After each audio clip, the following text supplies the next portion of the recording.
जय माता दी। कैसे हैं आप सब। आशा करती हूँ माता रानी की कृपा से आप सभी अच्छे और कुशल मंगल होंगे।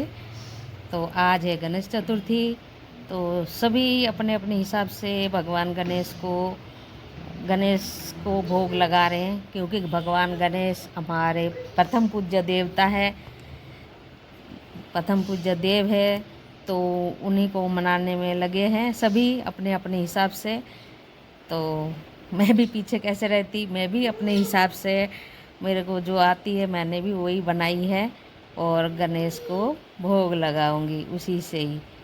तो ये देखिए, गणपति का फेवरेट फूल है गुड़हल। तो ये है फेवरेट फूल गुड़हल का। तो मैं आज ऐसे तो गणपति को रोज नहीं लाल गुड़हल चढ़ाती हूँ, साथ में धूप भी और भोग भी लगाती हूँ। तो लेकिन आज तो उनके स्पेशल डे है, गणेश चतुर्थी है। तो जय गणेश देवा, जय गणपति महाराज की जय। आइए देखते हैं हमने क्या बनाए हैं। सबसे पहले हमने एक कटोरी बेसन ले लिया है एक बर्तन में। तो ये देखिए, एक कटोरी हमने बेसन ले लिया है और उसको इसके अंदर हमने डाल दिया है। और थोड़ा सा नमक से स्वाद बढ़ती है। कोई भी चीज़ बनाते हैं, मीठा हो या तीखा, कुछ भी बिना नमक के कोई स्वाद ही नहीं होता। और ये है थोड़ा थोड़ा का पानी करके अब इसके एक घोल तैयार कर लेंगे बेसन की। तो ये देखिए, थोड़ा थोड़ा, ज़्यादा पानी एक साथ नहीं डालेंगे, थोड़ा थोड़ा करके डालेंगे। एक साथ डालेंगे तो ज़्यादा ही गीला हो जाएगा। तो ये देखिए, हमने ले लिया है और अच्छी तरह से इसे फेंट भी लिया है चम्मच की सहायता से। ये देखिए। तो आप सबको हमारी वीडियो कैसी लगती है, अगर अच्छी लगे तो लाइक शेयर और सब्सक्राइब ज़रूर कीजिएगा। तो हमने कढ़ाई बैठा दिया, फ्राई पैन। तो उसके अंदर हम डाल रहे हैं घी। अच्छा, घी डालने से इसका फ्लेवर, खुशबू अच्छी आती है घी के। तो घी गर्म हो चुकी है। अब इसके थोड़ा छोटा आकार में देखिए बना रही हूँ, छोटे छोटे साइज़ में हम बना रहे हैं। देखिए, इसमें 4 आएंगे। तो इस तरह से हम फ्राई कर लेंगे इसे। तो अच्छी तरह से धीमी आंच पे पकाएंगे और ज़्यादा करारी भी नहीं सेकना है और ज़्यादा कच्चा भी नहीं रहना है। तो कुछ इस तरह से सेकना है इसे, पक भी जाए और करारी भी ना हो, कुरकुरा टाइप के वो भी ना हो। तो इस टाइप का हम इसको फ्राई कर लेंगे। तो ये हम पहले बैच में तो 4 है, तो इसी तरह से हम कर लेंगे, अलट पलट के अच्छी तरह से सेक लेंगे, कच्चा बिल्कुल ही नहीं रहना चाहिए। तो ये देखिए, हल्का कलर, ब्राउन कलर हल्का हल्का सा आई है। तो इसमें अभी इसके निकाल लेंगे। ये देखिए, दिखा देते हैं। ये देखिए, कुछ इस टाइप के आई है कलर। तो अब हम इसे निकाल लेंगे, क्योंकि बाकी के जितने भी बनेंगे तो इसी तरह से ही हम फ्राई करके फिर निकाल लेंगे, क्योंकि ज़्यादा करारी हमें नहीं तलना है। तो ये एक एक करके हम इसे निकाल लेते हैं।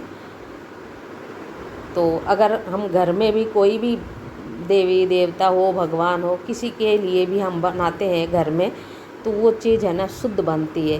क्योंकि बाज़ार से तो हम लाते हैं, इमरजेंसी में लाना पड़ता है, लेकिन अगर घर में बनाते हैं एकदम प्योर शुद्ध बनता है और अच्छी भी बनती है और टेस्टी भी होती है।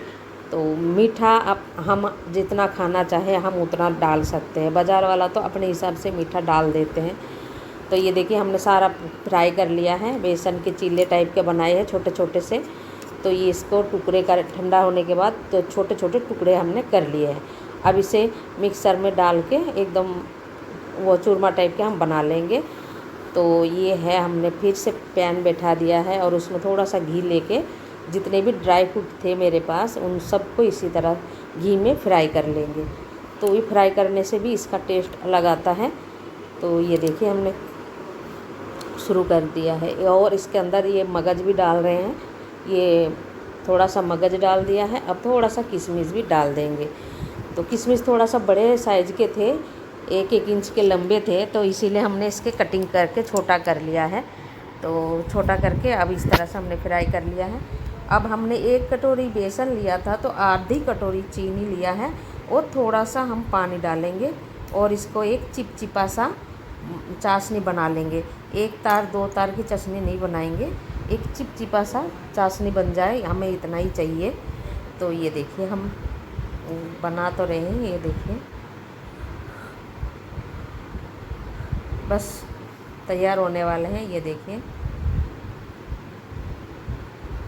चेक तो कर ही लेना पड़ता है कितना चिपचिपा बनी है। तो अब ये हो गई है, तो अब इसे गैस को कम कर देते हैं और ये जो हमने चूरमा टाइप की बनाई थी तो वो इसके अंदर हम डालेंगे, डाल के इसको मिक्स करेंगे। तो हमने सारा चूरमे डाल दिए हैं बेसन के जो बनाए थे, तो अब इसे मिक्स कर लेते हैं अच्छी तरह से। तो बेसन अगर फ्राई होती है तो उसकी खुशबू अलग ही आती है। और ये चाशनी के मिक्स हो गई है। अब इसके अंदर हम डालेंगे इलायची पाउडर भी और वो ड्राई फ्रूट भी। ये है इलायची पाउडर, उससे खुशबू अच्छी आती है। तो इसे मिक्स कर लेते हैं और अब डालेंगे हम ड्राई फ्रूट्स जितने भी है।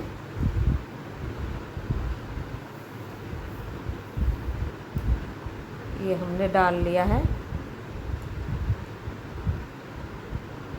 अब थोड़ा सा गैस धीमी है, धीमी आंच में थोड़ा सा घी इसमें ऐड कर देंगे तो थोड़ा सा अच्छा होगा। लड्डू बनाते टाइम कोई दिक्कत नहीं आएगी। तो और खुशबू भी अच्छी आती है, घी डालने से अच्छा भी बनता है लड्डू। तो ये देखिए थोड़ा सा घी देके धीमी आंच पे थोड़ा सा और सेक लेते हैं। तो इसी तरह से हमने घी डाल के इसे सेक लिया है। तो इसमें अगर थोड़ा सा भी कच्चापन रह जाती है ना, तो वो कच्चापन भी दूर हो जाती है। तो हमने इसे निकाल लिया है, निकाल के इसे ठंडा कर लिया है। अब बनाएंगे इनके लड्डू। तो ये ठंडी हो चुकी है, तो कुछ इस तरह से दिखाई दे रही है, देखिए। और अब बनाएंगे इसके लड्डू छोटे छोटे साइज़ के अपने गणपति के लिए।